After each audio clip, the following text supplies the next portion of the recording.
Community Church. I have the sad pleasure of writing the candle, today's candle, for in memory of Joan Livingston, who died last Friday suddenly. She died of complications. I think it was a flu, but she had emphysema, and she seemed to be doing well, and all of a sudden took a turn for the worse.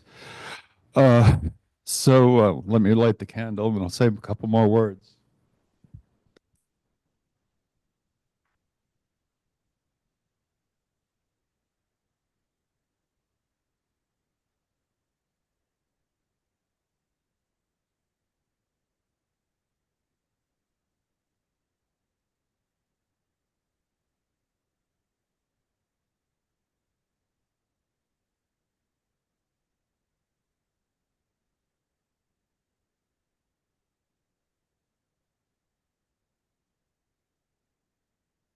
Joan Livingston Presente.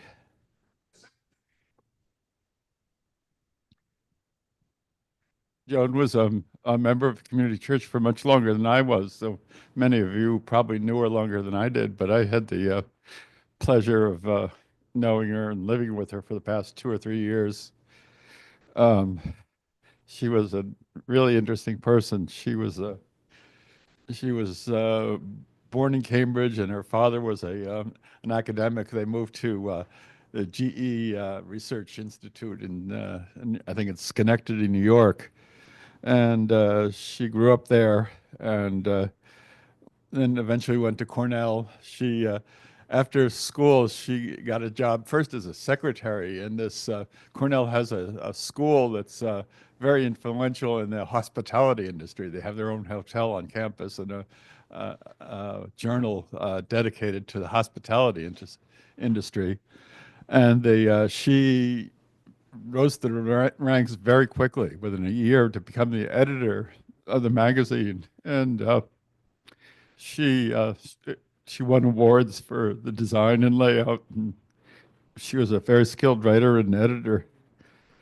Eventually, she married and moved to Boston and continued her writing career. She was a freelance writer for a number of places, including the Boston Phoenix and the Boston Business Magazine. You know, you had to get your work where you could find it. And she also wrote, she did ghost biographies for a number of prominent business leaders. And understandably, she did very well at it. It she had a couple of humorous uh, editorials in the New York Times. I'll dig those out eventually and see them. And um, and a lot of other writing credits. And she was like an insane worker. She used to work, she said 80 or 90 hours for a while. And then she came down with myeloencephalitis, ME, which we used to call chronic fatigue syndrome. And it made it difficult to predict whether you could get out of bed any one given day. Sometimes you had good days and sometimes you had bad days. But she suffered through that for a number of years. And because of that, she ran into Ken Casanova, who was her lifelong friend, and they both were advocating for this patients with myeloencephalitis. Ken much more the direct advocacy, and right now he's an employee of the part-time for his organization that advocates for it. And Joan used her skills as a writer to write a number of summary articles about the condition as the understanding of it was evolving. And those are online. I'll dig out some of the references to them. They uh, they were very important in having people understand the condition. And then somehow she spontaneously came out of it, and just in time to plunge herself into Occupy. And she was down at Occupy Boston almost every day, and then started traveling around to Madison, Wisconsin, when there was a big uproar out there, and to a couple of the Occupy Philadelphia and a couple of other places in New York City. and advocating and organizing for Occupy. And then after, unfortunately, at some point, she also did a lot of work for Veterans for Peace, and was very involved in the local chapter of that. She, unfortunately, she, had the traditional problem with bone strength, and she first broke a hip and had to have that replaced, and then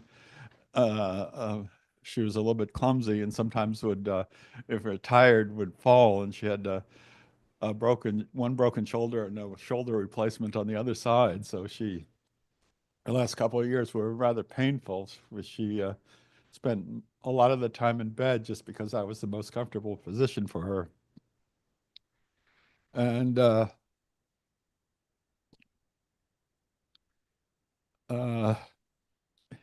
she, it was at that point that I met her,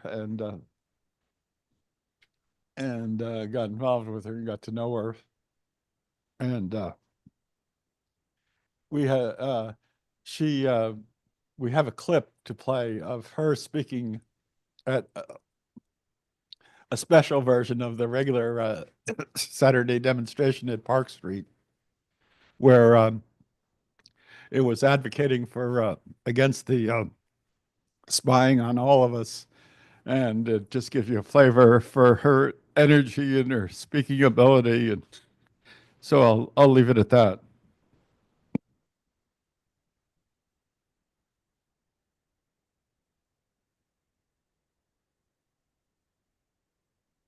And sometimes I think about the song, sometimes I feel like somebody's watching me, and it ain't no fantasy. For those of you who don't know, today in Washington, D.C., more than 50,000 people are gathered at a rally called Stop Watching Us. They're marching throughout the Capitol. Unfortunately, I don't believe this trip they'll be going to the NSA, although some people in Boston have previously confronted the people at the Fusion Center where the data are collected from the cameras, from your email, from your cell phone, to feed into the building with balls. If you've ever seen the NSA, a couple of giant balls, which it really takes to be spying on the entire universe. One of the things I think has been interesting in the last week is that once again the European leaders were shocked to learn that the transparent President Obama, the most transparent administration in history, except for, gee, which wars we have, why we kill people with drones, what our assassination policy is, who we're spying on. Outside of that stuff, really transparent. They were very upset again to find out that, and all week long, U.S. ambassadors were being called to capitals, Spain, France, Germany, to explain why are you spying on our personal communications. And meanwhile, the citizens of those countries are way ahead of the leaders. They marched when Obama went to Germany a few months ago. The streets were filled with people protesting with signs saying, "Yes, we scan." If you don't know, they're scanning, among other things, even your snail mail. A picture is taken of every letter you get, of everything you get in the mail. As you all know, your emails, your searches, your phone calls, your texts, all of them are illegally being surveyed by the NSA, by the Obama administration, without warrant, which is required under law. The Fourth Amendment guarantees all, exactly, the Bill of Rights guarantees all of us privacy. We have an upside-down situation in the United States right now where anti-war activists, environmentalists, all kinds of people who have grievances they want to redress through freedom of assembly and speech, also guaranteed rights, have been classified as extremists or domestic terrorists by the transparent Obama administration. Many people are familiar with the very, very violent repression of the Occupy movement, but in addition to that, anti-war protesters in Minnesota, at NATO, across the country, immigration rights activists have been jailed simply for speaking their minds. Is that a democracy, or does that sound like fascism to you? Yes. You may remember in East Germany, there was something called the Stasi, of course the Gestapo, where they would try to monitor citizens' phone calls. They weren't digital at that point, so it was a little different technology. At best, the secret police could keep tabs on only maybe a third of the German population. What we have right now is the White House that is keeping tabs on the phone calls, texts, web searches, phone calls of everyone in this country, of everyone in every country around the world.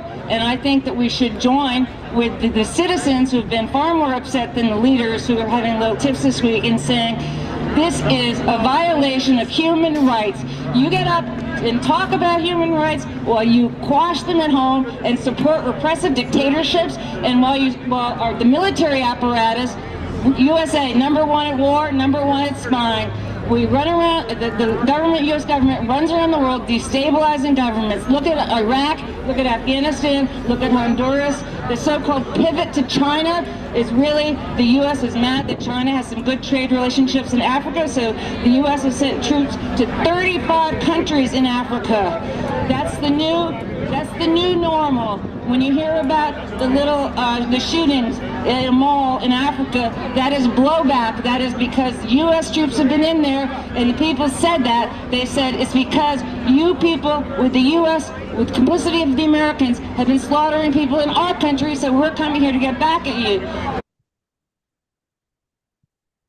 So that was on her own personal YouTube channel, which we'll put the link to in the comments. And the one thing I forgot to say is there's not going to be an immediate wake or anything like that, but we're making a decision today, and what's the most likely variant will be that we're going to have a memorial service for her on what she jokingly called her continuation day, or her birthday, which is March 1st, in roughly 2 months. So we'll confirm that, and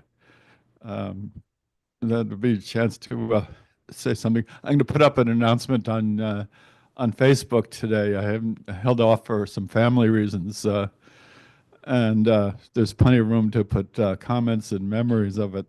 I welcome you to do it if you know her well. Thank you.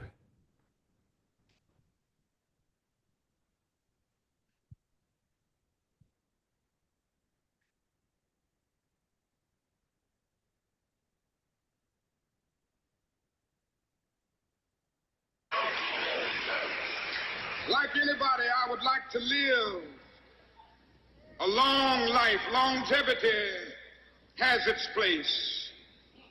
But I'm not concerned about that now. I just want to do God's will. And He's allowed me to go up to the mountain. And I've looked over and I've seen the promised land. I may not get there with you, but I want you to know tonight that we as a people will get to the promised land.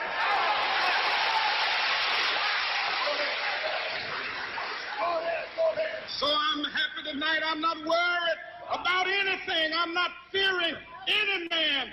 Mine eyes have seen the glory of the coming of the Lord.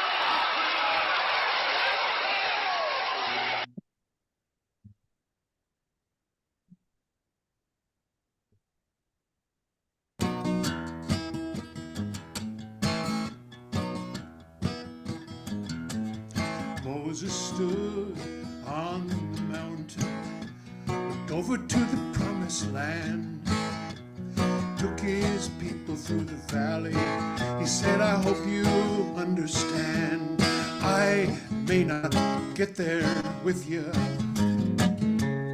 Keep on marching just the same. There ain't no turning back. It's a one-way track. When you're aboard that freedom train,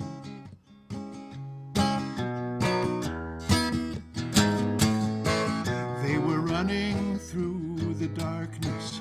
They were bleeding from the briars, but drowning out those howling dogs, we heard Miss Tubman cry, I may not get there with ya. Keep on marching just the same. There ain't no turning back. It's a one-way track. When you board that freedom train, People get ready, there is a train a-coming. Oh, no, don't need no baggage, you just get on board. All you need is faith to hear the diesels humming. You don't need no ticket, you just thank the Lord. People get ready for the train to Jordan, picking up passengers from coast to coast. Faith is the key, open the doors and boredom. There's hope for all, for those who love the most. There ain't no room for the hopeless sinner who would hurt mankind just to save his own. Have pity on those whose chances grow thinner, for there's no hiding place against the kingdom's throne. And people get ready, there's a train coming. Don't need no baggage, you just get on board. All you need is faith to hear the diesels humming. You don't need no ticket, you just thank the Lord. And I'm not worried about anything, I'm not fearing any man, 'cause I have been to the mountain, I've seen the promised land. I may not get there with ya, keep on marching just the same. There ain't no turning back, it's a one-way track. When you board that freedom train, freedom train, freedom train, all aboard that freedom train, all aboard that freedom train, all aboard that freedom train, freedom train, freedom train.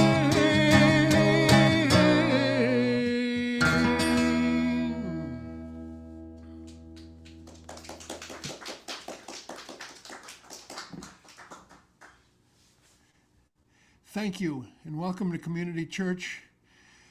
I have a meme that was on Joan's Facebook page 10 years ago on MLK Day, and this is what it says.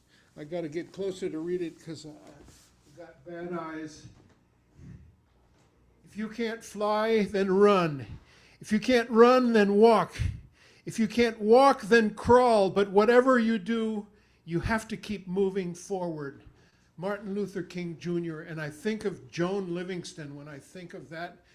Here is the consummate activist, the consummate against all odds Energizer bunny, who just kept moving forward and kept doing her activism and her very opinionated voice of strength in spite of all sorts of physical challenges.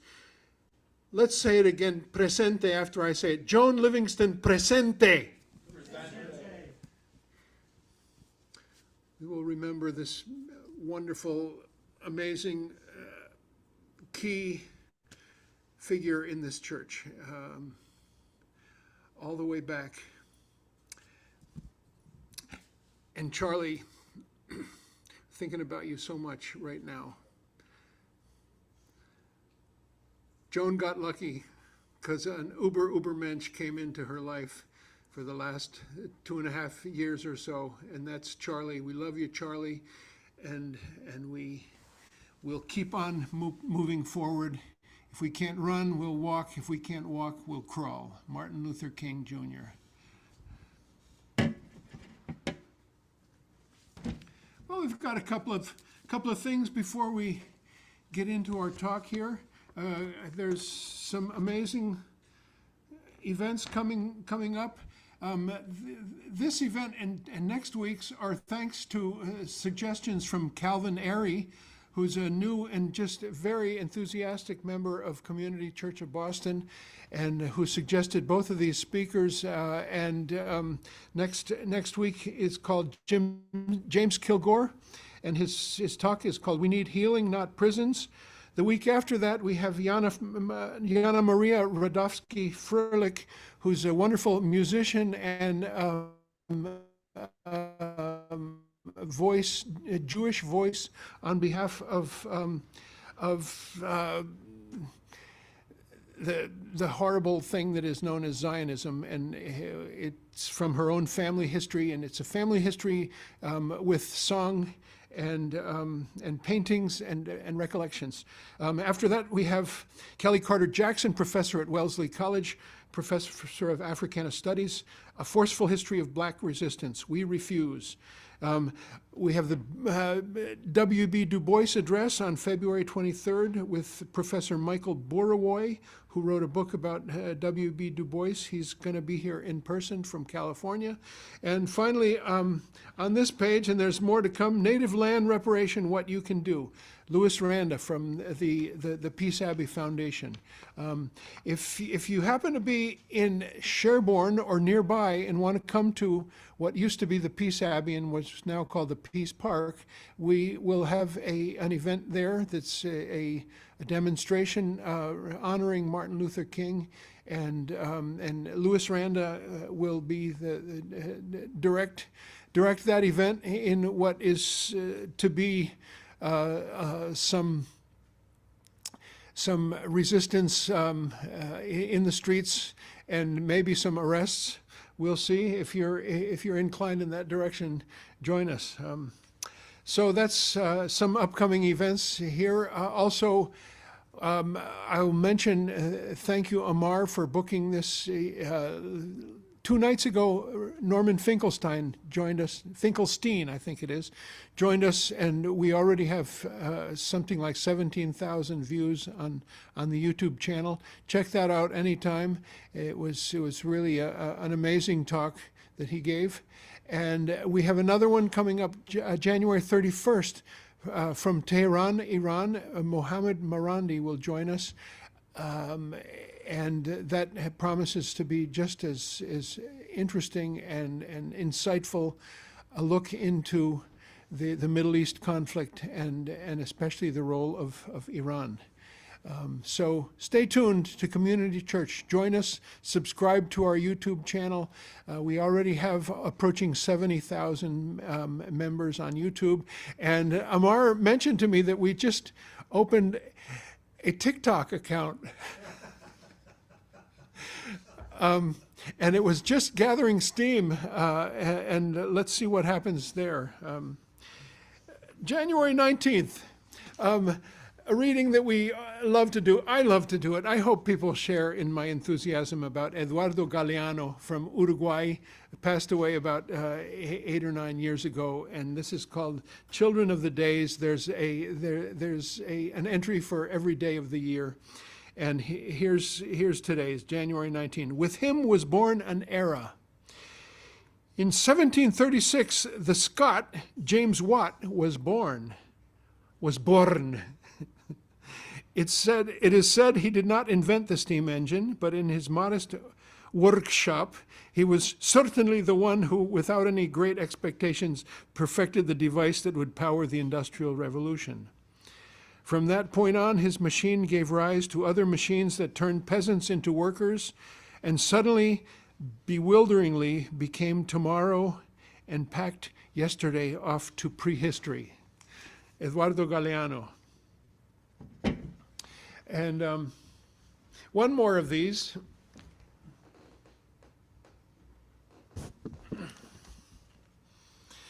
This is a list of things that happened on different dates of the year. January 19th, 1958, Lumbee Indians drive the Ku Klux Klan out of Maxton, North Carolina. January 20th, 1920, ACLU founded, And it's no coincidence that January 11th, 1920, Community Church of Boston was founded, and founded by some of the founders of the American Civil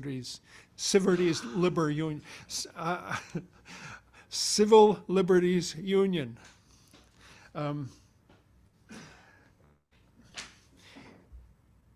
I am both the MC and the music this morning, so I hope you don't get too much of a dose of yours truly.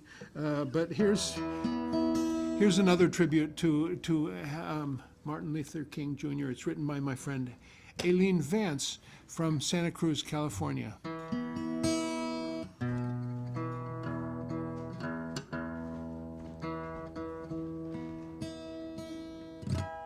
I will mention to you also that the first song was sort of a sandwich of two songs. It started and ended with a song by Kate Campbell, the Southern songwriter, and in the middle was, of course, Curtis Mayfield, People Get Ready, that great anthem to the civil rights era. Ooh, ooh, ooh, ooh,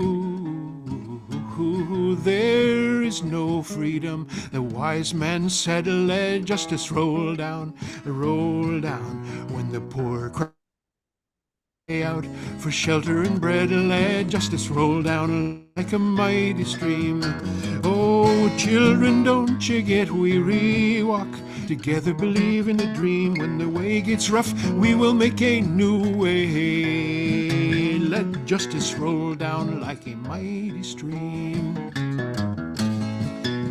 Ooh, ooh, ooh,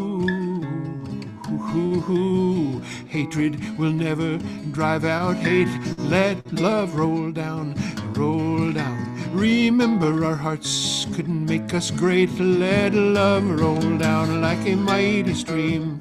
Oh, children, don't you get weary. Walk together, believe in the dream. When the way gets rough, we will make a new way. Let justice roll down like a mighty stream. Ooh,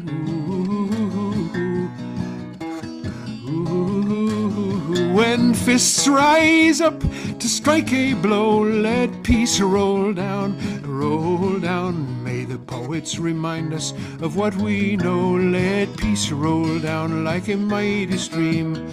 Oh, children, don't you get weary. Walk together, believe in the dream. When the way gets rough, we will make a new way. Let justice roll down like a mighty stream.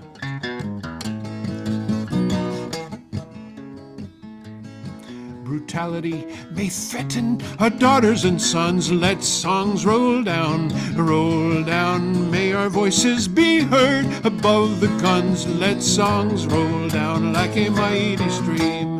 Oh, children, don't you get weary. Walk together, believe in the dream. When the way gets rough, we will make a new way. Let justice roll down like a mighty stream.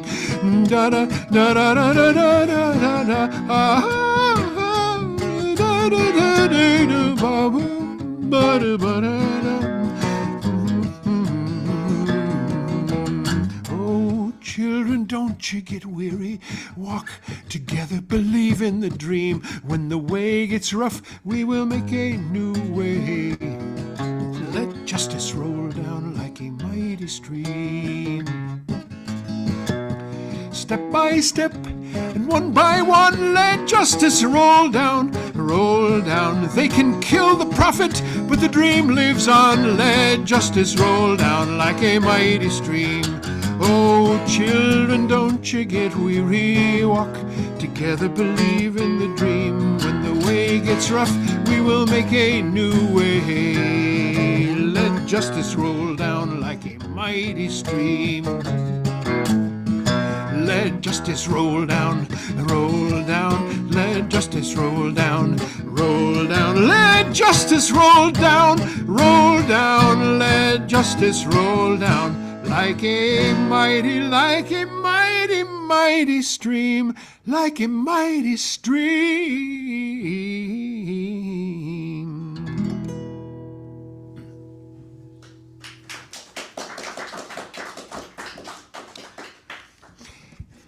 I'd like to call Calvinary up here to introduce Patrick Parr, our speaker, who joins us all the way from Japan. And it's like 1 in the morning there. It's just like, that is serious commitment. I'm just so grateful. It reminds me of the same thing that Mazen Kumsia did for us from Bethlehem. His travel plans were messed up by visa issues, and he couldn't come, but he still wanted to join us for a 7:00 p.m. presentation. 7:00 p.m. Eastern time, that is. In Bethlehem, it was 2 a.m., and they joined us nonetheless. Mazen and his wife, Jessie Kumsia.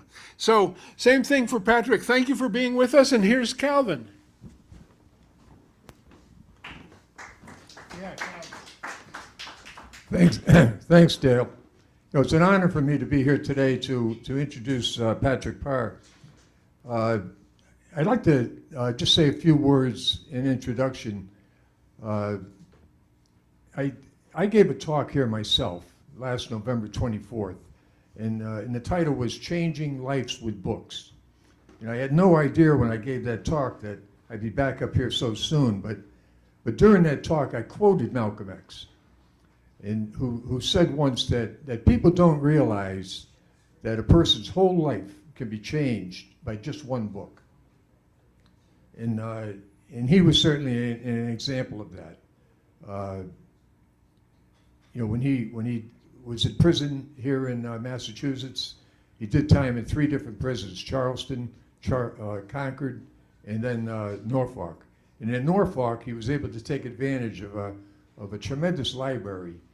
Well, I'll let Patrick talk about that, but I want to make a few connections here. Where I live is only 1 block away from where the Roseland Ballroom used to be here in Boston, which is where Malcolm X had one of his very first jobs when he moved here to live with his sister Ella. And some other connections. I'm a returned citizen myself. I've done time in quite a few different places. And 2 of the prisons that Malcolm was in here in Massachusetts, I was in myself. I was in Concord and also Norfolk in 1978. And some other connections with the other author that Patrick wrote about, Martin Luther King. A couple times a month, I walked down Massachusetts Avenue to have breakfast at Mike's City Diner on Washington Street. And on the way, I passed the building that Martin Luther King lived in when he attended Boston University here in Boston. And a little further on from that is the building on Chester Square where Coretta Scott King lived when she was going to New England Conservatory. And I was told that when Martin went to visit her, he could only enter the lobby. You couldn't get any further into that building. That was only women lived there, and they were really strict on the visitors. So he could come to the lobby, and she'd come down, and they'd go out, to see a movie or to have dinner. So it was really interesting. And then another connection with Martin Luther King. When I was first imprisoned in the 1960s down in Virginia, I was involved in a civil rights case that eventually wound up desegregating the entire Virginia prison system and getting rid of punishments like bread and water. Well, there were 5 plaintiffs in that case: Robert Landman, Leroy Mason, Tom Wansley, Roy Hood, and myself. And at one point, Martin Luther King came to the prison to visit one of my co-plaintiffs, Tom Wansley, who had been unjustly convicted and imprisoned. It took several more years before Tom was eventually exonerated and freed. But we never forgot that Martin Luther King had come to visit him. And his advice to Tom was to do a lot of reading and studying to get his GED. And he felt that by doing so, he'd be better able to assist his attorneys that were representing him. 2 of those attorneys were William Kunstler and Philip Hirschkopf. Philip Hirschkopf in 1968 was the attorney that took the case and that wound up desegregating the entire Virginia prison system. Well, that's enough about the connections. And now it's my honor to welcome Patrick Parr. I want to say one more thing about Patrick. I was given a heads up by a friend, one of my friends who spent his working career as an editor for the University of Massachusetts Press, which published Malcolm Before X. And before the book came out, he told me about it. And they were kind enough to send me an advanced reader's copy of the book.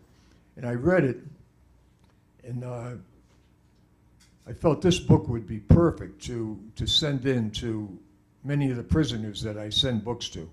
I'm affiliated with the prison book program down in Quincy, and we send books to prisoners all over the country. And I look for books like this that will resonate with prisoners. And one of the prisoners just wrote me the other day, and the book was dedicated for anyone who has felt forgotten. And the minute they saw that, they knew that this was a book that was going to resonate with them. And I'd like Patrick to talk a little bit about that in his talk today. Thank you.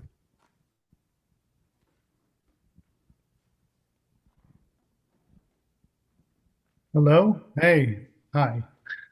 Can you guys, how am I doing? The volume okay? Okay.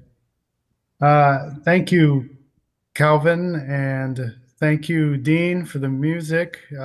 Just first with Dean, that music that you, the second song, you roll down like a mighty stream, that reminded me of when Martin Luther King was at Crozer, and he would be over at Reverend J. Pius Barber's home in Chester, Pennsylvania, and he would be practicing the prophet Amos, who had said, let justice roll down like a mighty stream. He would be practicing that right before saying it during church service. So that song resonated with me. So thank you.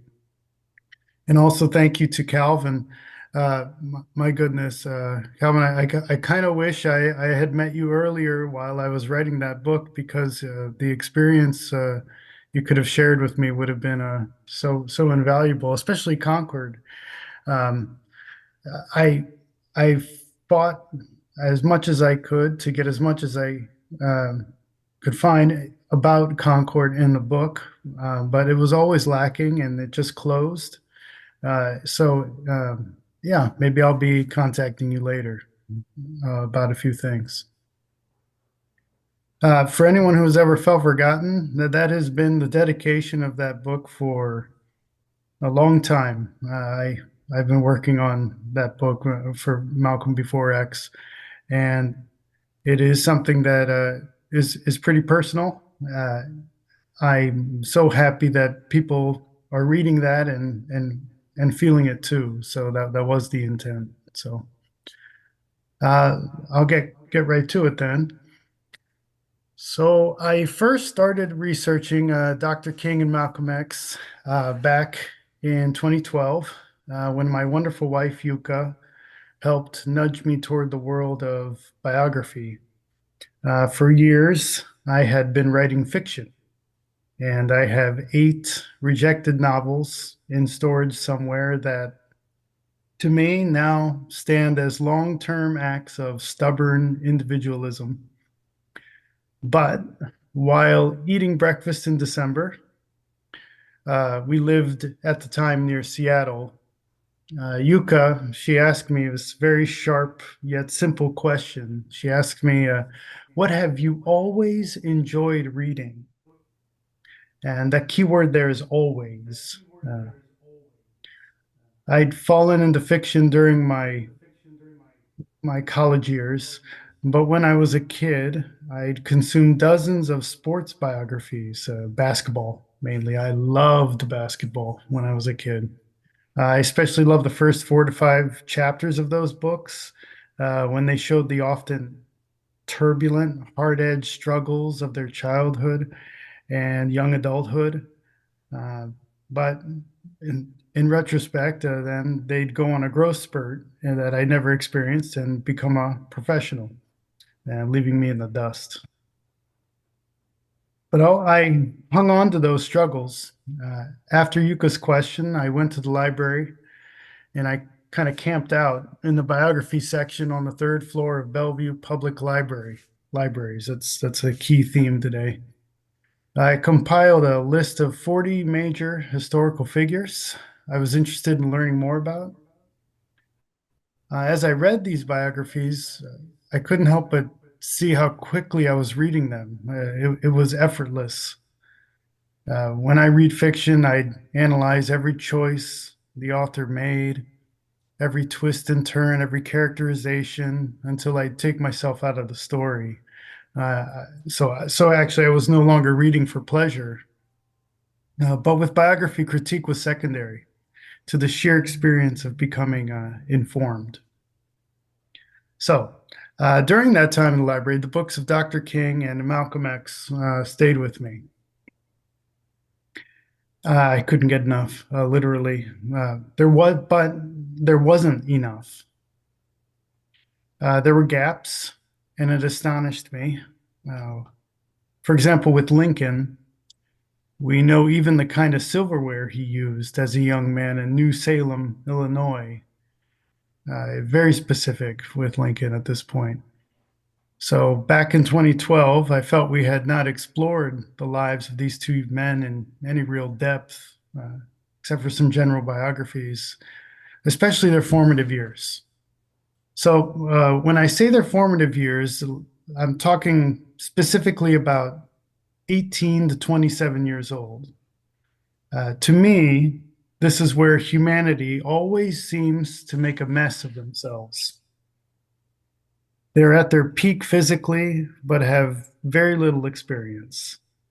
They're bold and courageous, but are also naive and reckless, as if running full speed across an intersection during rush hour. Anything can happen. So in a grand evolving sense, people at this age, they are suffering through change, plain and simple. Some have left their family shadow behind, while others endure discrimination. Some fall in and out of love, while others experience tragedy and trauma.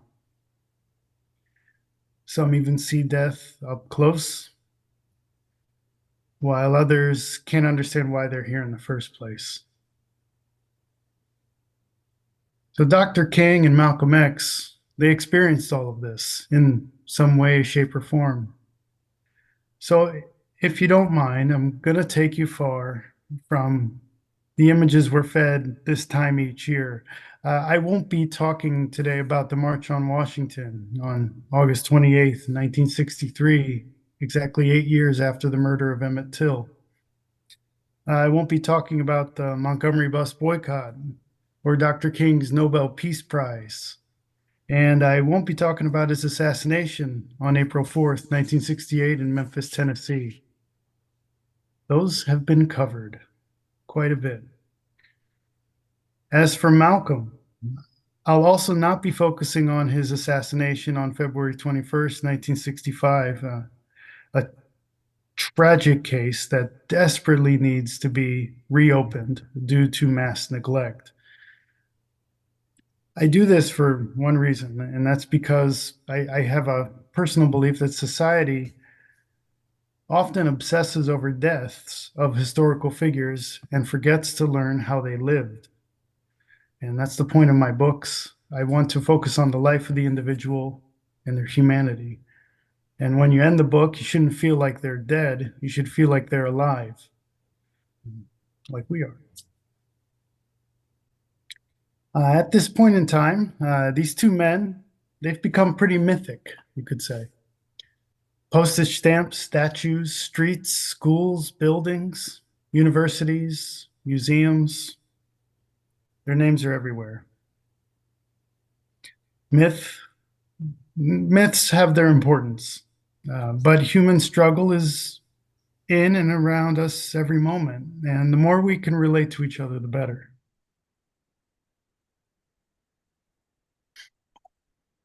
So for today, I'll be taking you very specifically to November 4th, 1948, when no one knew how these two men would turn out.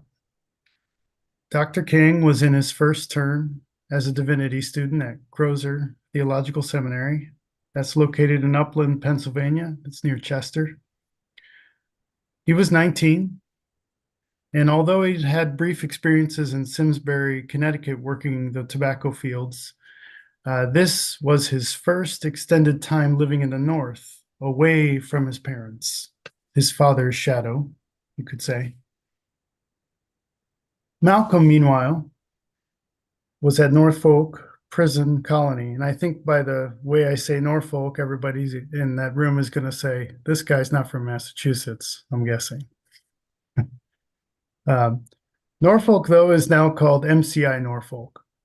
And as Calvin mentioned, it's still there. I went there, and I've been to Crozer as well. And we'll look at it a little bit later.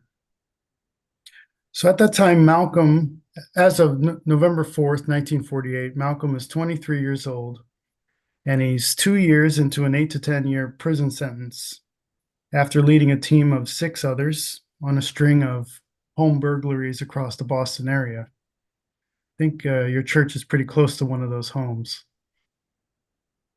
For quite some time while in prison, Malcolm had wanted to be transferred to Norfolk, solely to use the library. That's how famous it was known. And I earned this fact. That library was actually quite larger in size, the collection, than King's at Crozer. So there you are. So at Norfolk and throughout his time in prison, Malcolm was struggling, I'd say, to find his original voice. So often in his letters, I was struck by his individual will, his desire to find his own way. I'd call him an autodidact, and he was obsessed with finding just the right word to express his mood. He wanted more than anything to define his own self before others defined him. As for King, while at Crozer, remember 19, very young, already had his degree from Morehouse by the time he went up there. King struggled with finding a way to connect with as wide a community as he could. This was one of his top priorities, was connecting with community. So in this way, he was more concerned with being accessible and connective to the entire congregation, you could say, no matter their background. So often as I worked on the Seminarian, I felt King's willingness to integrate or merge his own voice with the community around him. So today we're going to start with Malcolm a bit. I'm about to show you a picture of how Norfolk Prison Colony looked in 1951. For anybody who has worked on books of history, this is just an incredible find, because to have a picture that is so close to the time that Malcolm was actually in prison gives it a bit more resonance. This one that I'm about to show you came from Henry Woolridge's unpublished undergraduate thesis at Dartmouth. Fortunately for me, 70 years later, Woolridge chose as his topic the intricacies of the Norfolk Prison Colony around the time Malcolm had been there. I say this as a shout out to all undergraduate professors listening to this. Capstone projects can be historic. Don't lose them. So even if you're an undergraduate student out there working on your thesis, it just may survive time. And some random guy working on a book might find it in a dusty third floor back of the library, blowing dust off of it and using it now in his book. Let me say a little bit more before I show the picture. To say Norfolk was progressive, that would be an understatement. It was way ahead of its time, and I would say if Norfolk, as it was at that time, started now, it would still be ahead of its time. Some things that I'll be talking about. First, it had a debate team. It had an orchestra. It had classes organized by an MIT-trained educator, and they were taught by some Ivy League educated teachers. It believed in rehabilitation above all else. And there's a quote I always hang on to by the man who really put Norfolk together. His name's Howard Belding Gill. This is what he said while he was fighting for his own job back in 1934. The media got to him and declared him too soft, and he had to be replaced with his, you could say, protege, Maurice Winslow, who ended up taking over as the superintendent of the prison for the next 14 years. But this is what Gill said back in 34. He said, "One thing we are apt to forget is that unless a man is in prison for life, he goes out again. And what you make him in prison is what he is when he gets out." So that was Gill back in 34. I am going to attempt to share my screen here. Let's see how that goes. And let's see if we can.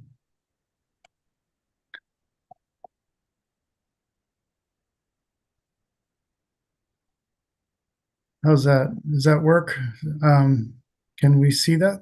I hope. If we can't, let me know.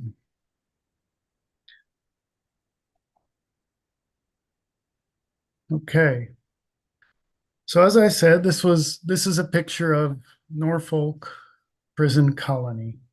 And it was in 1951, taken by Henry Woolridge. I don't know how he got this high up, but it was taken by him. And let me take you around here a bit. Again, Malcolm was in this prison from 1948 March to 1950, about 2 years. And actually, this building right here, if you guys can see my cursor, this is the building he was in. This was where his dorm was. And Norfolk was so advanced at the time that these 3 dormitory units, it was called a dorm. It sounds nice, but they were quite small. But Malcolm was on floor in unit number 2-3 at the time. And you can see here, right about here is where he lived. And across the hall was a friend of his, Malcolm Jarvis. Jarvis is pretty famous in the culture now for being called Shorty. But Shorty is a collection of personalities in Malcolm's autobiography. A lot of what Malcolm wrote in the autobiography about Shorty is maybe 2 or 3 people, but largely it was Malcolm Jarvis who was Shorty, but Jarvis wasn't short, that's for sure. So he was a musician. He was a trumpeter. His children went on to become musicians too. His son Clifford was an excellent drummer. And Jarvis was right about on this side here. Okay. There was a common area in each of these dormitory units, and they had radios at the time. That would be for when Malcolm would listen to Jackie Robinson playing for the Dodgers. and he references that in his autobiography. Also, this is where the rooms were equipped not just with radios, but with couches, and people would lounge and, well, chat with each other. I mean, it wouldn't be that friendly, but it was still a place where people could be social in that room.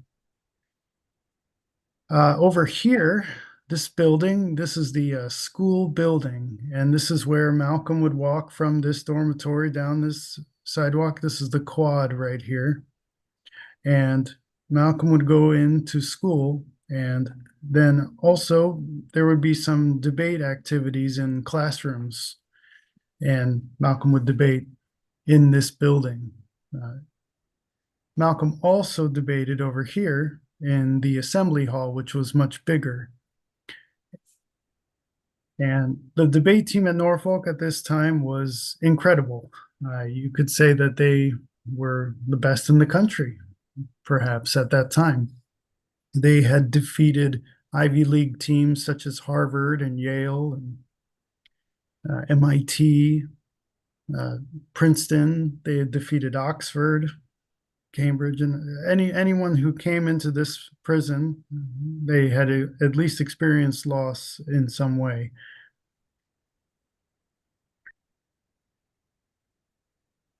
As for debates, they happened here, but Malcolm, I was not able to find evidentiary proof that he had debated directly against an Ivy League school.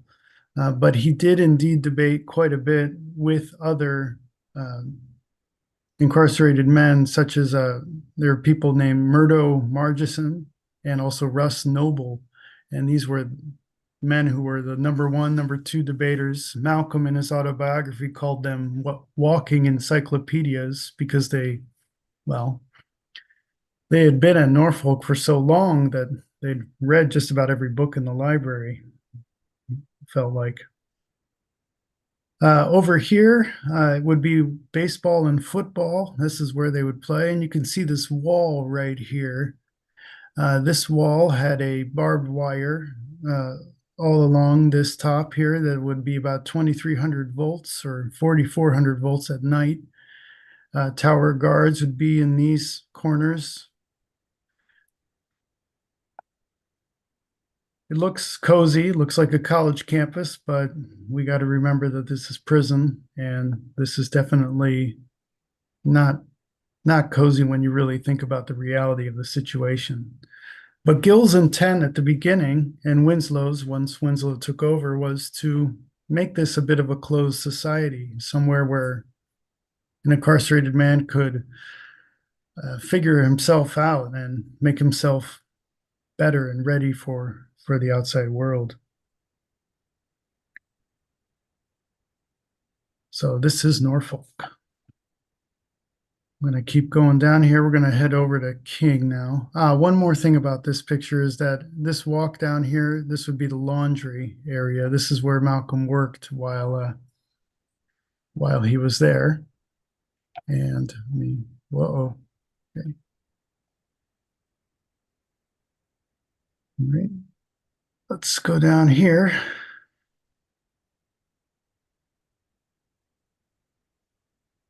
This is Crozer at the time, 1950. This is where King was a seminarian from 1948 to 1951. And before I get too carried away, I'd love to just mention right now how much trouble this building is in right now from an ownership standpoint. There are people on the ground right now named Janet Lloyd Murphy, who is helping to lead the charge to make sure that this building remains intact and perhaps belonging to Upland, rather than right now it is in flux and ownership has sort of skirted the issue about what they want to do with this building. It's quite empty. It's quite ready to be demolished, which I really hope won't happen. So this is an aerial view, and this is called Old Main, and King lived right here. You can see that picture right there, this window, second floor. He lived in room 52 and there are the remnants of Civil War history all around this area. For example, up here in the cupola, there were Civil War signatures of both Confederate and Union. Mainly Confederate, because during the Battle of Gettysburg, this building was used as a hospital, kind of an emergency place for all the wounded to go. So King's dorm was actually a place where a Confederate soldier had stayed and received food through the door, through a hole in the door. King was very aware of this when he was at Crozer. They called these signatures the ghosts of Old Main. And over here is a graveyard where some Civil War soldiers are buried. A couple other things about this picture. This would be the chapel right here. This is where King would have service twice a week. King was a chairman of the devotions committee his second year there. And the ceiling from this chapel is still there, I believe, as of 2025.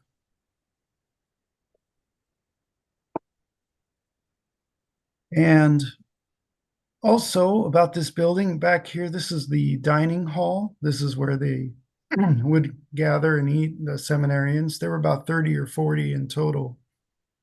It was a very small society compared to Malcolm, where he had over 800 incarcerated men up here. King, meanwhile, had maybe a total of 50 people around this area. The acreage around here is about the exact same as up here in Norfolk, about 40 acres. One big difference, no wall. No wall. King was free to go anywhere. So down up here in the third floor, that's where the married seminarians would stay. And down here in the first floor, that's where classes were. And down this street, and this would be where Pearl Hall is, and that's where the library was, and King would study there. Walk right down this way and come over to the Pearl Hall. I believe that serpentine stone building is still up, barely. Over here is the home of the Moitz family. King did have a girlfriend during his time at Crozer. Her name was Betty Moitz. I met Betty.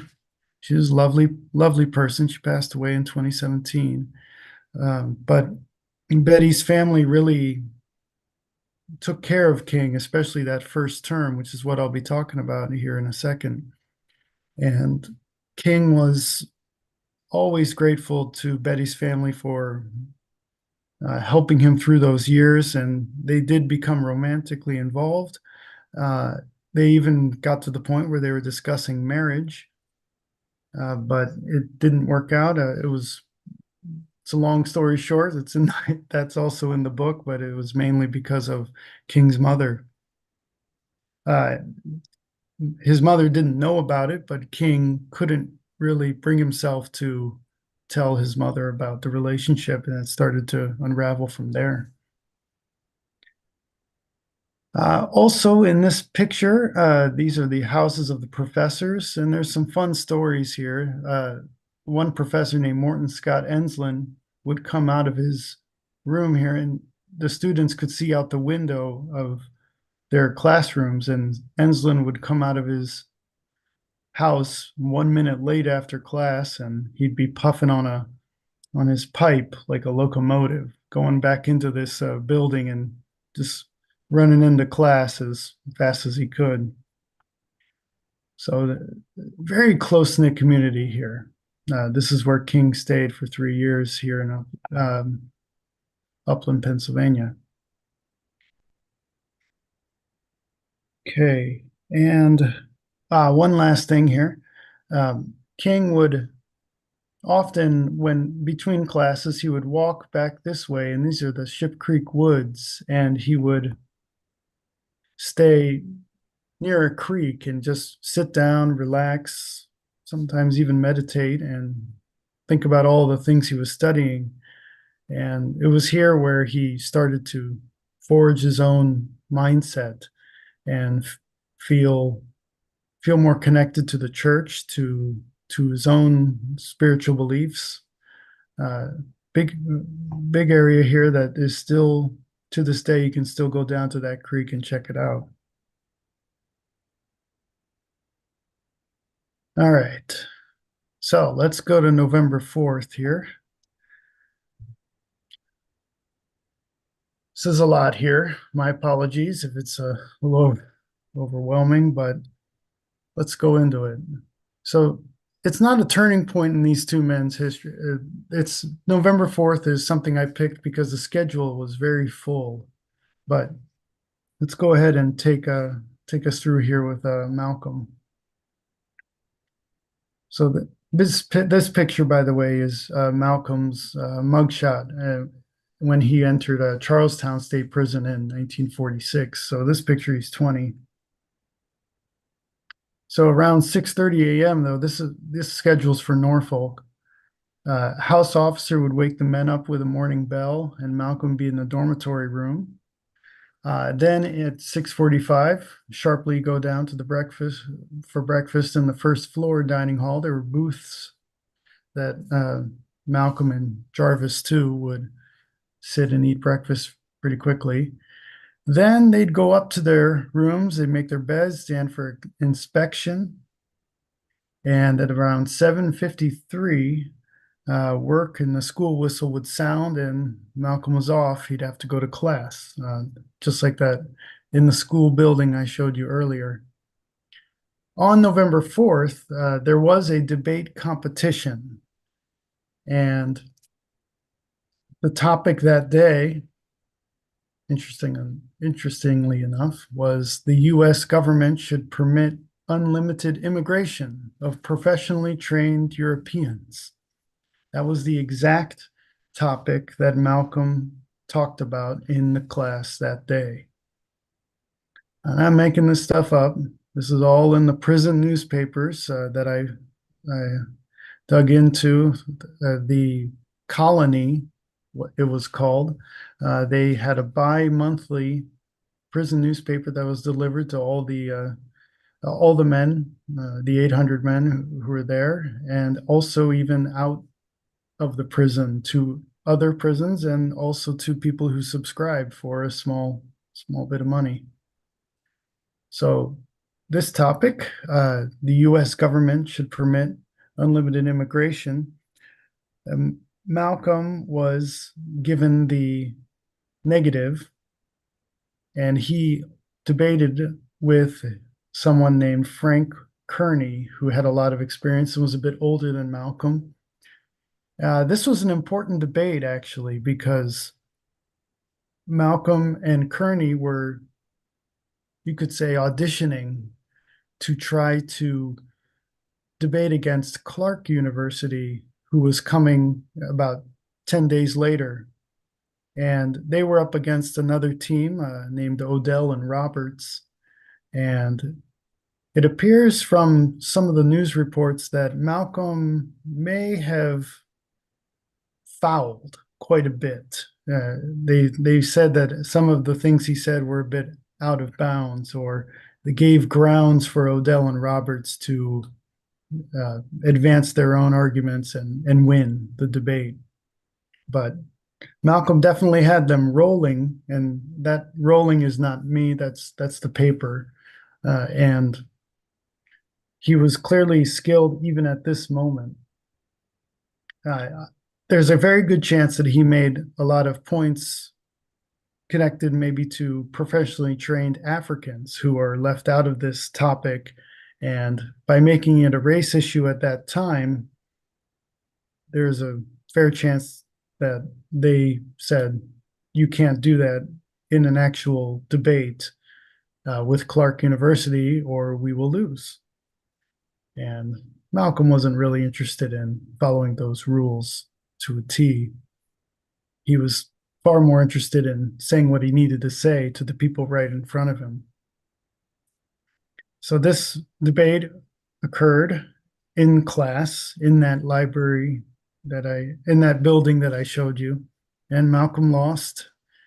Did not get to debate Clark University, but he was struggling far more with his own purpose, and his brothers, and mainly his brothers, Filbert, Wilfred, and Reginald, they were all writing to him. Some were visiting him and asking him to join the Nation of Islam. Not Elijah Muhammad, but his brothers at this time. And Malcolm was wrestling with it. This was November 1948. It is right around this time where Malcolm started to feel a pull toward the NOI. And maybe a little bit earlier, he had decided to give himself to the Nation of Islam. So anything he was debating, it had those shadows in his mind as he was up in front of the class. And then after that debate, there was lunch back at the dining hall, and then there was laundry, where he was known more as Red. He told everybody to call him. And this is also when he would go for visiting hours whenever anyone would come see him. And from 4:30 to 5, there were council meetings in the dormitory. There was also some recreation possible. Baseball and football teams were at Norfolk, but Malcolm didn't really have any interest in that. He was far more interested in boxing, and he almost boxed at Norfolk, but again, around this time when he was conflicted about joining the nation, he was in a boxing fight it's mentioned in the colony, but it's never covered if he actually went through with it. And he had boxed quite a bit in Concord, but by the time he'd been in Norfolk, he had started to change. And it's possible that his mindset was far more set on education and developing himself and his own beliefs rather than being in the ring and getting back at someone. From 5:30 to 9, there was the library, then preparing for debate, and then there was organized activities. And at this time, Malcolm was really reading the Bible, and then back in his dorm room by 9 p.m. There's a quote after a standing count by guards and lights out. There's a quote that I'm going to read from Malcolm in November of 1948 when he was writing to his brother Filbert. He writes to Filbert, "I read the Bible continuously. In fact, I have started so many other fellows in here reading it from the right angle. People are beginning to wonder. The things from it that have come to light in my eyesight now make me wonder how I could be so blind in the past." So this is Malcolm, November 1948, based on prison files, interviews, prison newspapers, and other archival data. Let's head over to King here. If you don't mind, I'm going to start calling him ML because that's what I called ML for about 5 years while writing the book. That is what some of the seminarians called him at the time. This picture here is from 1949, so he was about 20 years old, and he was about to give a sermon, and he got his handsome mug in the local newspaper, the Delco Times now it's called.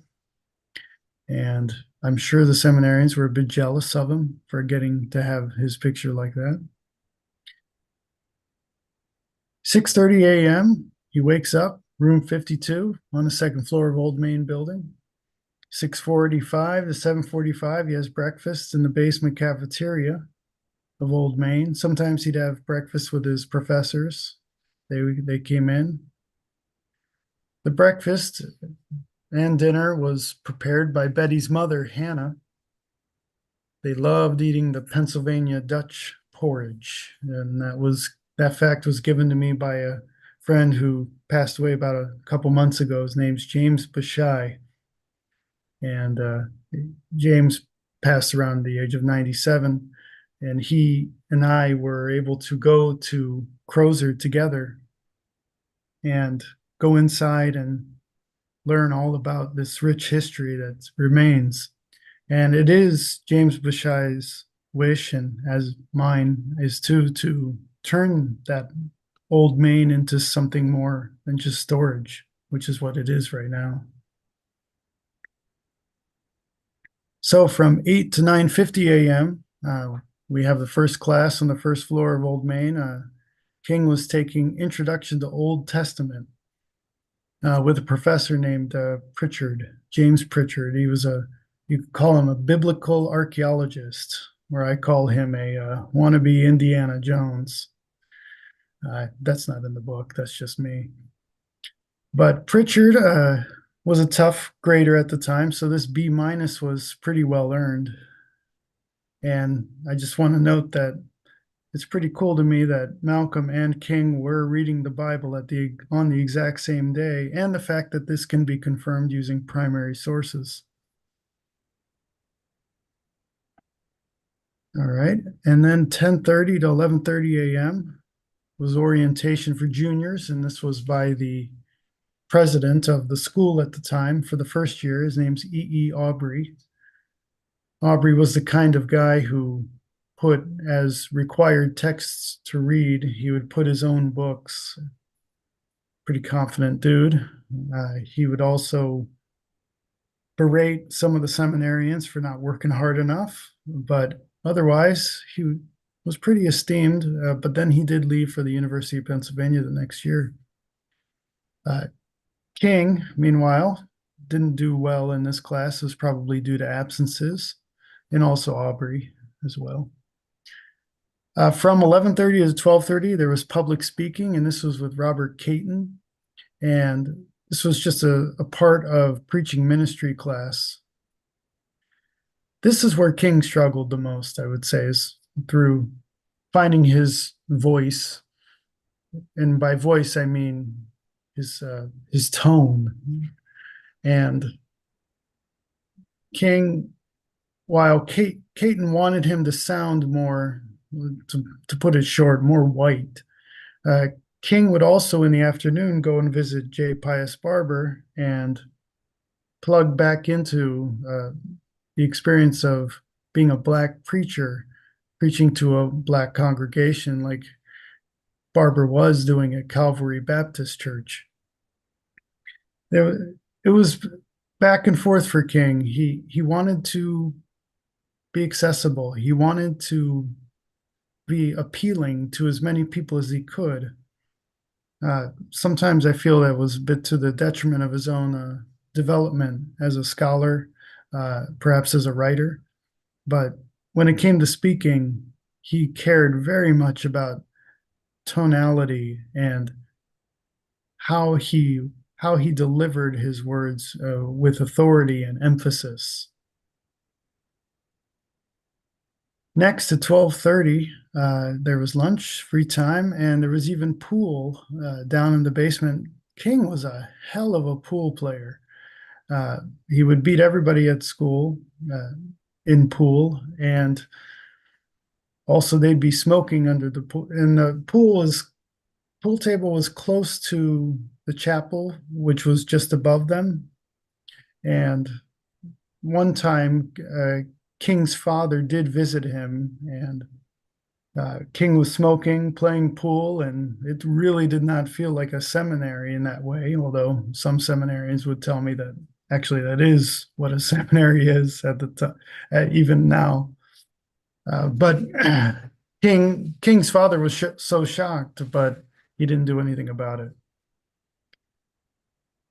From 2 to 3, there was choir practice, and this was with Ruth Gruters. I was able to talk to Miss Gruters' daughter, Roberta, and she really helped show me some of the intricacies of this class. They would do textual painting and harmonizing. And a lot of great music from King. He's an incredible singer too. Just never really did it for us to hear ourselves, but he'd been singing ever since he was a kid, thanks to his mother, Alberta, who played the piano quite well. 3 to 4 p.m. church music class was again with Miss Gruters. Again, elementary harmony and sight singing. Those are the key areas. And then Vespers service from 4:15 to 6. And then 6 p.m. was dinner, studying in the library, and visiting older married seminarians on the third floor before bed. This is all on November 4th, 1948. And I have a little quote from King here. This is something he wrote for class in preaching ministry. King said, "We have too many ministers in the pulpit who are great spellbounders and too few who possess spiritual power. It is my profound conviction that I, as an aspirant for the ministry, should possess these powers." That's King at 19.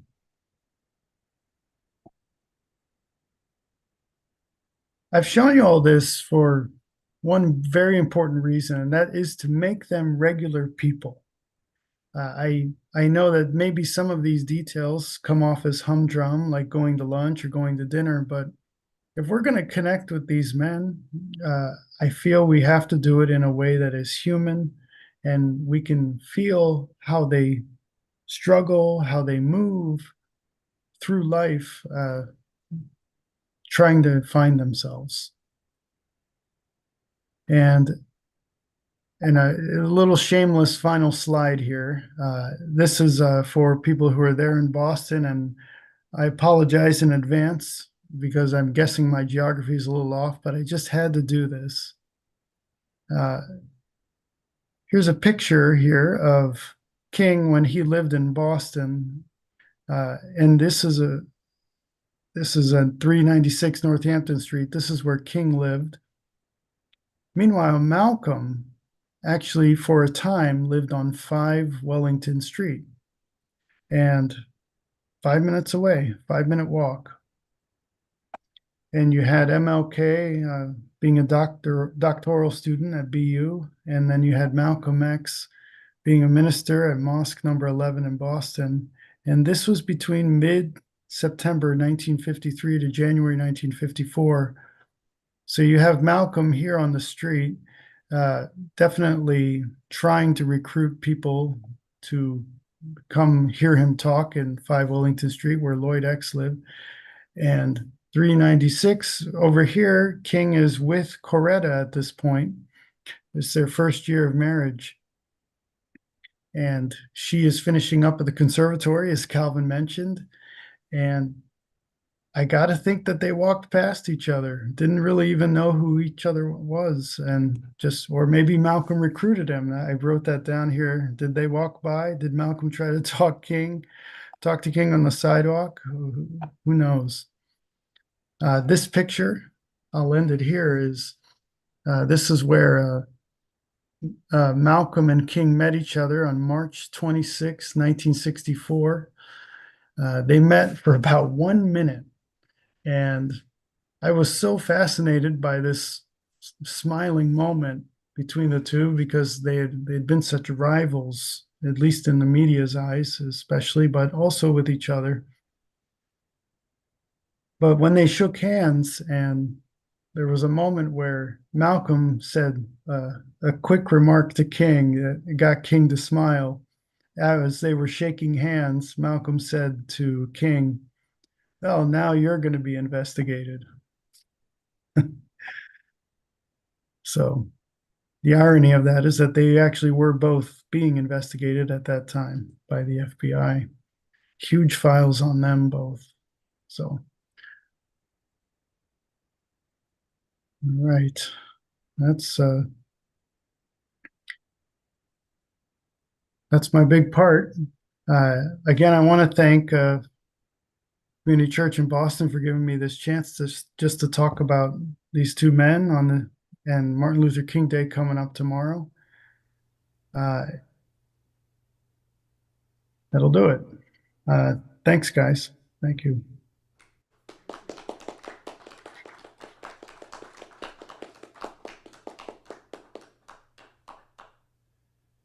Patrick, thank you so much. Oh, thank you. It's just lovely to hear that, and I look forward to getting a copy of your book. And I hope that you can come here and be with us in person someday, and we can get you to sign the book and have it in our library. I want to mention a couple other connections that this church had to King. We have on our wall a enlarged version of the Community Church News from 1957. The headline of the newsletter announces that Thurgood Marshall is going to speak at the church, and in the same newsletter there's another little entry which I will read to you, and this is the introduction to a letter. And this is our minister named Donald Lothrop, and he says, at a recent special meeting held at the Church Center on Segregation and the Southern Scene, we took a special collection for the defense of the Montgomery citizens who were under arrest. A covering letter was sent to Mr. King, the leader. His reply will be interesting to everyone, every friend of the church, as it demonstrates that the influence of our church is permeating and far-reaching, not always observed at home. And this is the letter from MLK. It comes from the Montgomery Improvement Association in Montgomery, Alabama, addressed to Reverend Donald Lothrop. And let's see, now next we go to the letter, and it says, Dear Reverend Lothrop, this is to acknowledge receipt of your letter of April 6th. We are indeed grateful to you and to the fine members of the community church for the interest which you have taken in our situation.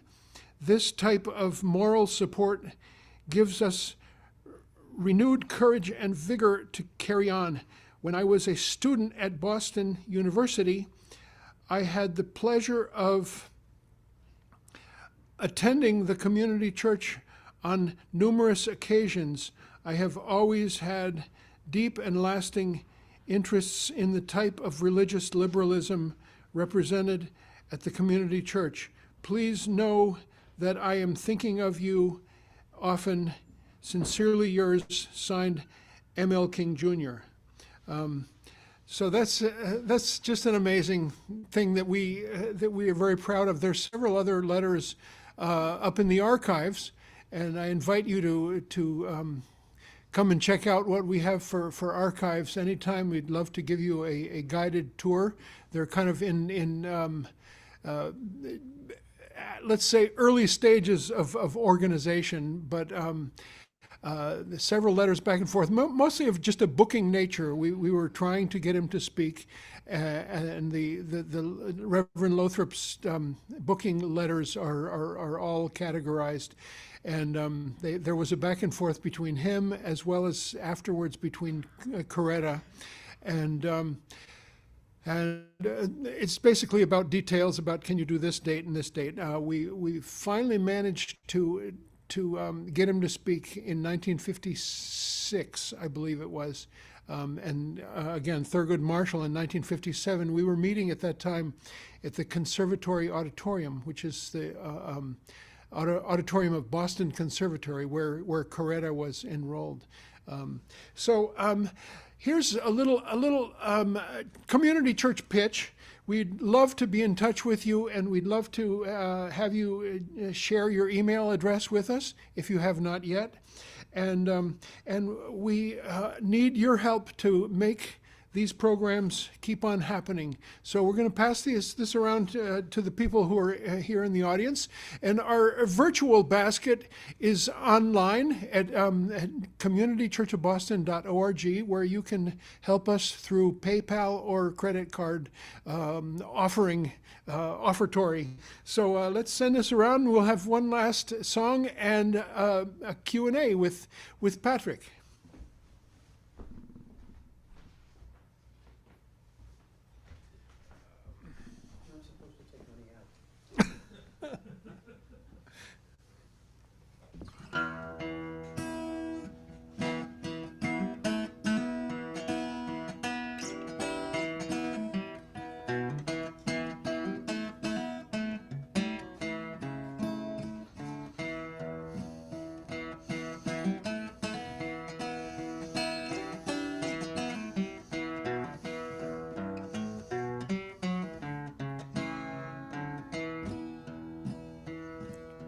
Name of the Lord is music. Name of the Lord is music.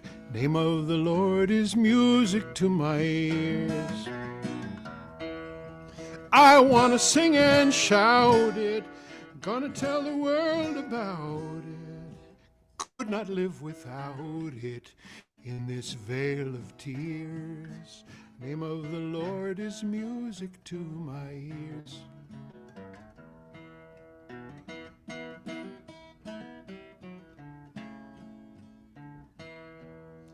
Peace of the nations is music. Peace of the nations is music. Peace of the nations is music to my ears. When Babel was divided, our tongues grew many-sided, still all united in song is crystal clear. Peace of the nations is music to my ears.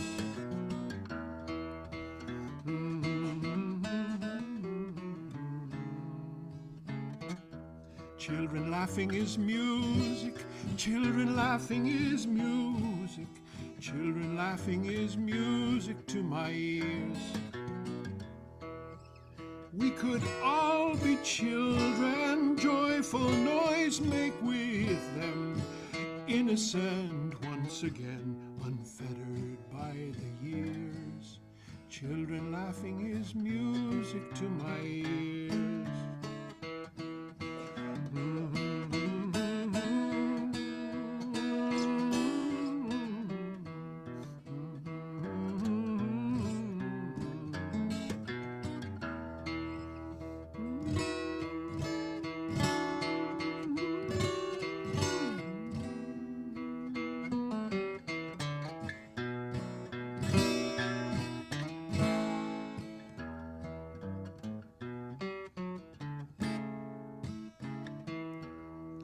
Children laughing is music.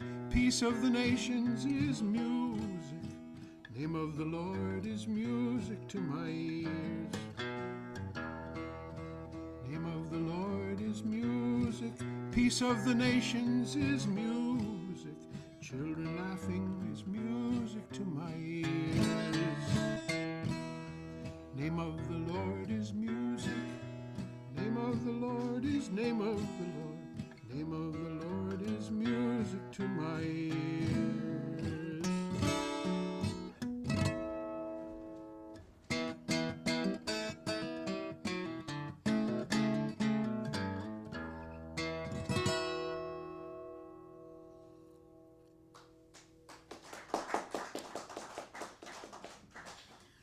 Song written by Mark Simos, my friend who's a professor of songwriting at Berklee College of Music. Do we have some conversation with Patrick? We start with Mr. Calvinari, and we look for the handheld cordless mic. Oh, you have it already. Okay. I have it already. Hi, Patrick. Hey. A couple more things about Concord. The memories come flowing back as we talk about this stuff. But in the mid '80s, when I was one of my trips through Concord, the first night it was so overcrowded in that prison. They gave us a couple of blankets, and we slept on one side of a long hallway on the floor. And I believe that was for one night.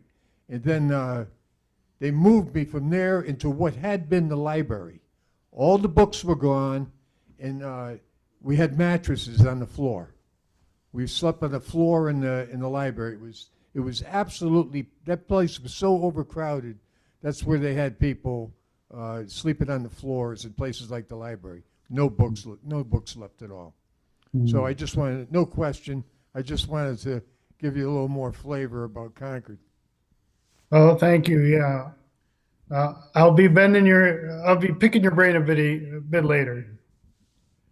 Yeah, hi, thanks for the presentation. I want to observe that during the 1960s, I was a student at Boston University, and Malcolm X was like a comet flashing across the sky in those days. I think white people were told they should be afraid of him, but for me and my friends, we were all dazzled by his brilliance, and yeah, he was a remarkable figure, and his assassination at the hands of the Nation of Islam a few years later was an immense tragedy for all of us. Martin Luther King was a public figure, unparalleled really. He was a public intellectual, I think maybe only in the 19th century. What's his name?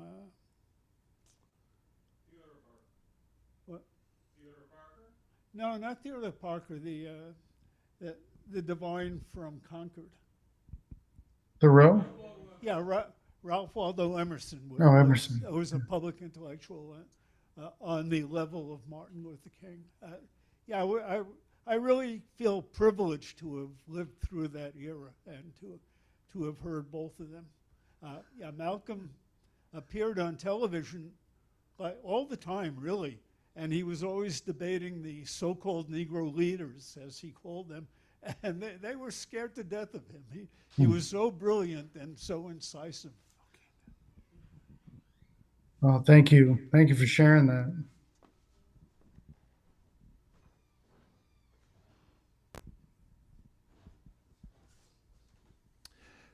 I would like to talk about other connections we have with Norfolk, which is that there are 4 or 5 who are what we call our members behind bars, that we maintain correspondence with and send our newsletters and send small amounts of money orders to around holidays. The other one I want to mention is Lee Underwood, who was released from Norfolk approximately 3 years ago. Lee is just a wonderful member of this community. He's now on the board. He has just achieved housing and is just a really incredible addition to this community. And the other one I feel guilty about, that his name is David Jackson, and he's one of our members behind bars, and he's at Norfolk, and he keeps calling me at inopportune times. I'm in the middle of doing a sound like last night at an event, or in the middle of a meeting or something, and I feel guilty about not having visited him for a couple of years, and this is my kick in the ass. Dean, go see David Jackson. And this is also my challenge to Calvin, to help us to deepen our relationship with people in prison and expand our prison members behind bars and encourage other members to maintain correspondence and if possible visiting to different places. It's not easy. It's just such a difficult thing. But I think, in my humble opinion, that it could be a very vital part of one of the different things that we do here at Community Church. Is there anybody online who would like to join us and say hello to Patrick? And there's Lenny. Hello, Lenny. I just wanted to say I grew up in New York City, and in 1963, I don't know the date, but I was walking towards the United Nations building, and I passed Malcolm X on the street. Right, he walked past me. I knew who he was, so I didn't talk to him or anything. Passed before I even got to realize who it was. Wow.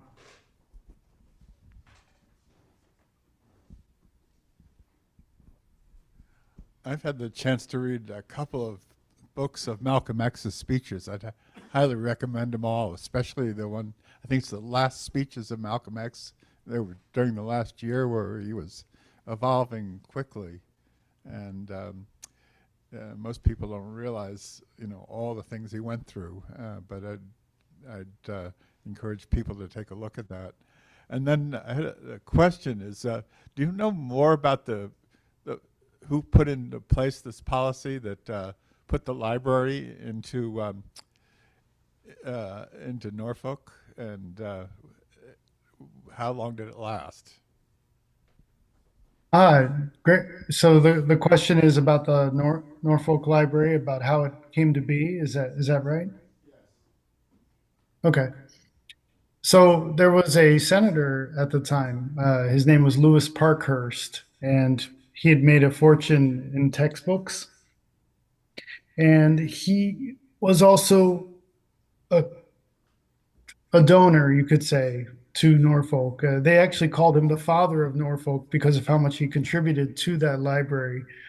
But what made it so interesting is that Parkhurst was very widely read because he made his money in textbooks and also in other genres.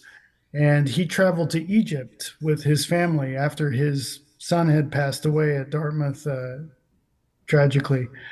And in Egypt, he collected a lot of texts that were influenced, of course, by Arabic culture. And some of those texts made their way back to the prison. And that's where Malcolm started to pick up books of poetry by Hafiz, by Sadi Shirazi, Omar Khayyam.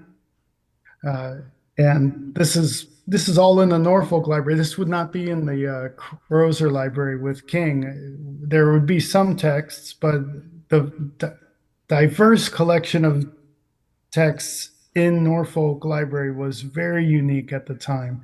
And that had a lot to do with Lewis Parkhurst. Malcolm actually mentions Parkhurst in the autobiography.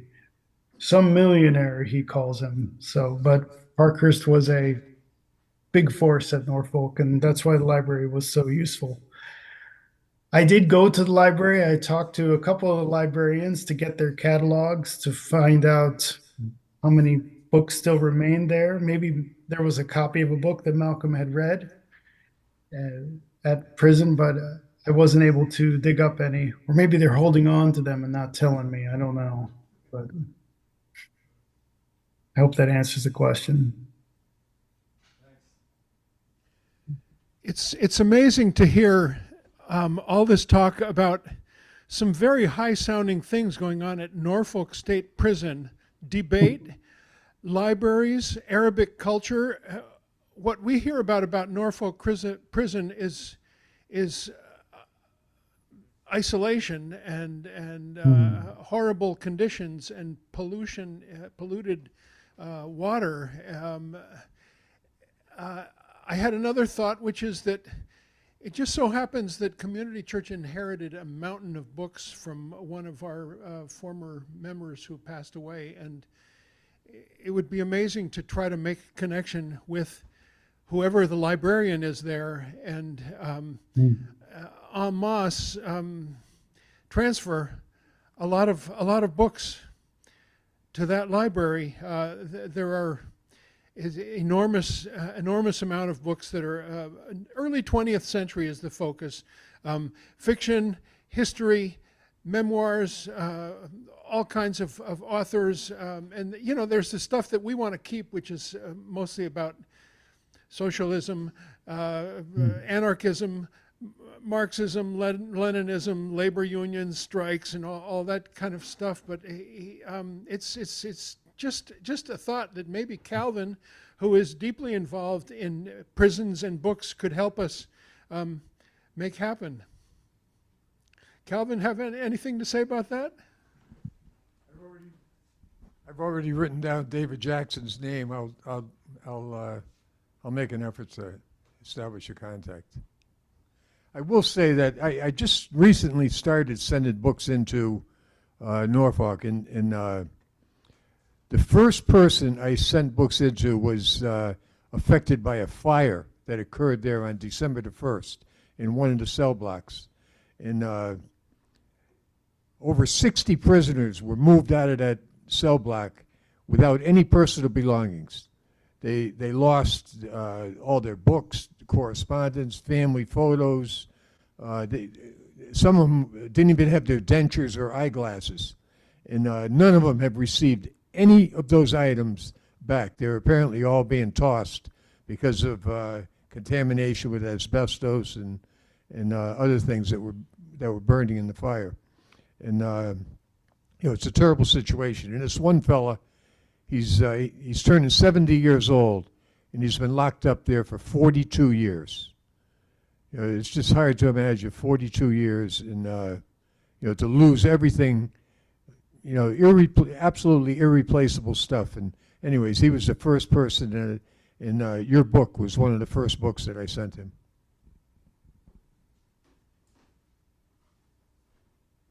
Thanks, Calvin. Is there anybody else online who would like to join us, or any comments on the YouTube channel? Bob Frank. Bob Frank, join us.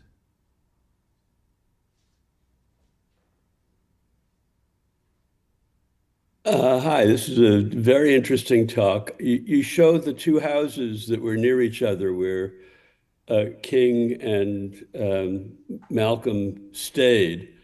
I wonder if if you can tell us what the status is. I've seen King's house, but if you can tell us the status of Ella's place where Malcolm stayed before going to jail. Great question. I walked past Dale Street just back in December, actually. Even though I'm in Japan right now, I was over there. And Dale Street has seen some much better days. It is in utter disarray, but it needs a little bit more funding, but it is protected. There is Rodnell Collins helps to take care of it, and also Arjun Collins.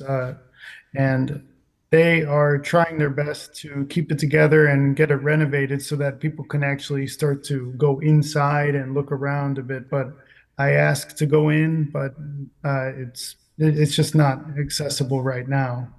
But the outside is protected. It'll remain there, but not much to see at this point. But as for King's 396 Northampton, I don't believe that. There is another one that is standing that's King's, but that one I believe just has a plaque there where Coretta and King used to be. But right, that's on Massachusetts Avenue. Right. Thank you. Yeah, thank you.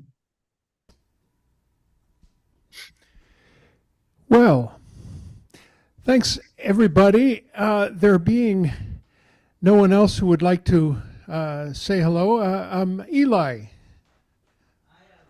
Hold on.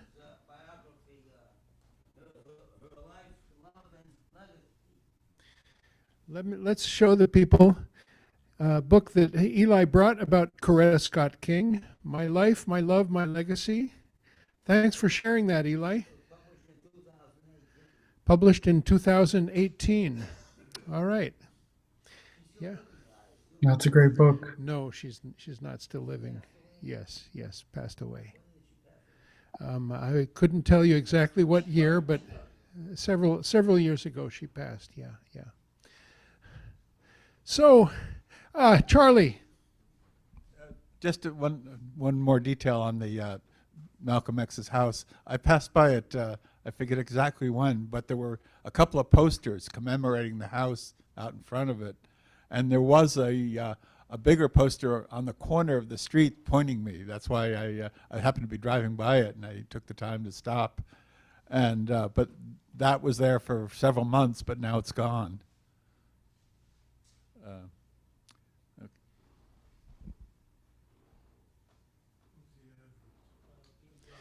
Dale Street, Roxbury, I think it's 5 Dale, is that right?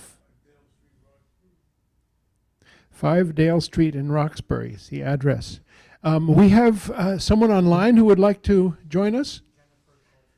Jennifer Copeland. Hello, Jennifer. You have to unmute, please, Jennifer. I'm doing. There you go. We hear A you. very interesting talk, Patrick. I'm a social worker and I'm connected to a program in the community for ex-prisoners and homeless people called Project Place. And I'm thinking that the idea of books providing resonance to many prisoners who, you know, are considered stupid and not valued. How ridiculous! And I wonder how one can get involved in communities, either pre-release programs or in community programs where their value can be appreciated, so that the program I'm with really helps to get people pre-ready for jobs, which includes a whole lot of different skills and mindsets, frankly, so that they can be considered as valuable contributors to the community and not invisible or not devalued. So I wonder, sort of taking both King and Malcolm X as role models, how can we take what you're doing and sort of having community programs know about this? Thank you, Jennifer. Yeah, in this way, I might just, I don't mean to go around the answer. I have many solutions that I'll share with Dean and put on there, but Calvin is doing incredible work right now, his program. So his prison book program. I would say what we need to do is to take care of these structures in a much better way. We need to offer support, just contacting, for example, I think it's 72 Dale Street, where Malcolm grew up, and offering them just, how can I help? In what way can we turn this into a place where not just their legacies can be remembered, but can we help you help others? And because they of course have their own purposes that they want to fulfill as well. That goes also for King over in Upland, Pennsylvania, where Old Main is literally just a storage space, and it could be turned into a community center that we really hope can happen, so that it could unify Delaware County and bring a lot of people together, just like what King would have wanted. So that's just two ideas quick out of the gate. But as for getting books to people who are behind bars, that's all Calvin. And yeah, and if you finish reading my book ever, go ahead and give it to a prisoner. I mentioned that in the book. Just go ahead and pass it on to them. So and when they get out of the prison, not just while they're in there. Oh but yes, absolutely. that's That's right. Thanks.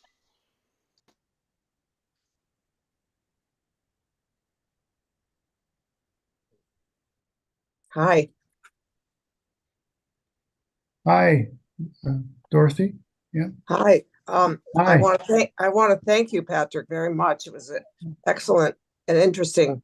I never thought as much deeply about the importance of those formative years for all of us. And it's remarkable that they both were in a very regimented situation, and conformed to the schedules. The fact that King didn't excel, whereas Malcolm seemed to excel where he was, and King did find a mate for his life and invested in that, had a friend, a female friend before, and that's important. Malcolm eventually did have a marriage. I don't know anything else to say that's it's stimulating in my thinking, but I think it.